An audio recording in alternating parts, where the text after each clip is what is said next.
네, 처음 사업을 시작하시는 분들 사업자 등록을 어떤 형식으로 내야 하는지 궁금하시는 경우가 많은데요. 개인 사업자 같은 경우에는 일반 사업자와 간이과세자가 있습니다. 그리고 법인 사업자가 있습니다. 개인 사업자의 경우 일반 과세자와 간이과세자가 있는데 처음 사업하시는 분들은 간이과세자로 많이 내는 경우가 있습니다. 왜냐하면 부가세가 아무래도 부담이 적기 때문이죠. 그런데 초기 인테리어 비용 등 초기 비용이 많이 발생하는 경우에는 부가세 환급 문제가 있기 때문에 일반 과세자로 사업자 등록을 내야 합니다. 그리고 매출 규모가 좀 커질 것을 대비해서 법인 사업자로 내는 경우도 있습니다.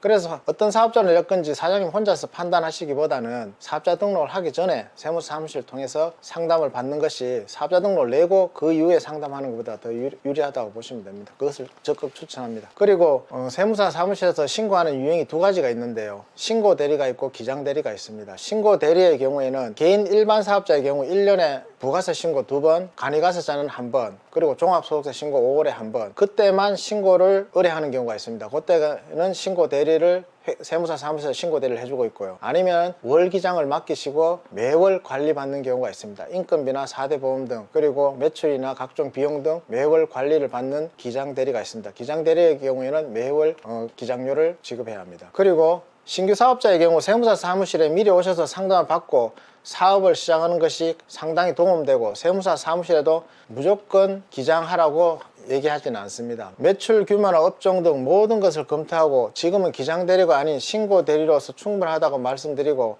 그래도 지금 챙겨야 할 중요한 부분들은 미리 말씀드립니다. 이 내용을 알고 사업을 시작하는 것과 모르고 하는 것은 나중에 세금에서 큰 차이를 볼 수 있습니다. 그리고 처음 사업을 시작하시는 분들은 인건비가 발생하는 경우 각종 공단에서 여러가지 서류가 날라옵니다. 사장님이 다 챙기지 못하고 놓치시는 분들이 있기 때문에 그와 같은 경우 세무사 사무실의 도움을 받으시는 게 큰 도움이 됩니다. 그리고 기장 수수료에 대해서도 말씀드리겠습니다. 개인 사업자의 경우에는 기장 수수료는 부가세를 별도로 하고 10만원부터 시작합니다. 법인 사업자의 경우에는 보통은 20만원인데 매출이 크지 않는 경우 신규 사업자의 경우에는 15만원부터 시작합니다. 물론 이보다 더 저렴하게 시작할 수도 있습니다. 그러나 낮은 수수료일수록 낮은 서비스를 제공받을 가능성이 높다고 보시면 됩니다. 법인의 경우 수수료가 조금 더 비싼데요. 그 이유는 법인과 대표이사의 인격차가 다릅니다. 그리고 법인 통장 입출금 내역에 대한 관리와 자본금 등의 통장 관리가 필요하기 때문에 수수료가 개인보다 조금 더 비싸다 보시면 되고, 그리고 법인의 경우에는 세무사 사무실을 통해서 기장을 꼭 맡기셔야 됩니다. 기장 의무 사업자이기 때문에 법인은 꼭 기장을 맡기셔야 됩니다.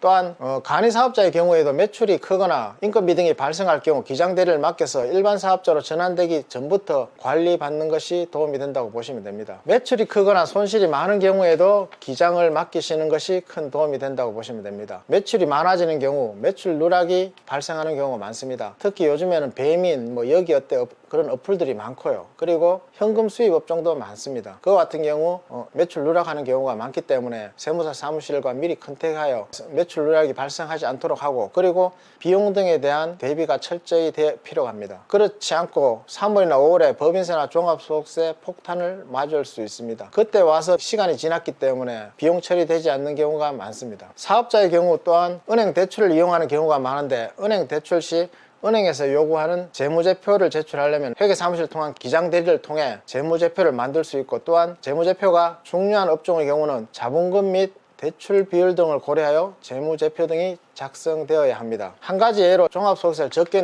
내려고 당기순이익이 적게 발생하도록 한 경우에 재무제표상 당기순이익이 적기 때문에 은행에서는 대출 이자가 더 올라가는 경우도 있습니다. 또한 기장 의무 사업자가 기장을 하지 않는 경우에는 무기장 가산세 20%뿐만 아니라 경비 처리가 적게 되어 장부 기장했을 때보다 세금이 훨씬 많아지는 경우도 발생합니다. 한 해로 처음 사업하시는 분이 국세청 홈택스로 스스로 부가세 신고하는 경우도 봤습니다. 환급 신청을 한 경우 여러가지 세법상 적용 잘못으로 인테리어 비용 등 초기 비용이 들어간 것을 환급도 다 받지 못하고 가산세까지 무는 경우도 보아왔습니다. 마지막으로 한 가지 더 말씀드리고 싶은 것은, 사업을 처음 하시는 분들은 세무사 사무실을 꼭 통해서 상담을 먼저 받을 것을 적극 추천드립니다. 특히 최근에 관심 많은 유튜브 운영자의 경우 사업자 등록을 어떻게 내야 되는지 관심이 많습니다. 그래서 국세청 기준으로서는 지금 면세사업자와 과세사업자가 있습니다. 면세사업자라는 것은 부가세가 해당이 되지 않는 거고요. 과세사업자의 경우에는 부가세가 해당이 됩니다. 과세사업자의 경우에도 영세율을 적용받기 때문에 부가세가 발생하지 않습니다. 따라서 면세사업자로 내는 것보다는 과세사업자로 내는 것을 추천해 드립니다. 그리고 또한 관심이 많은 어느 정도 규모일 때 사업자 등록을 내야 되는지, 어느 정도 매출이 있을 때 사업자 등록을 내야 하는지, 그에 대한 관심이 많은데요. 그 금액이 정해져 있는 것은 아닙니다. 그 전에 한 예로 보았을 때는 국세청에서는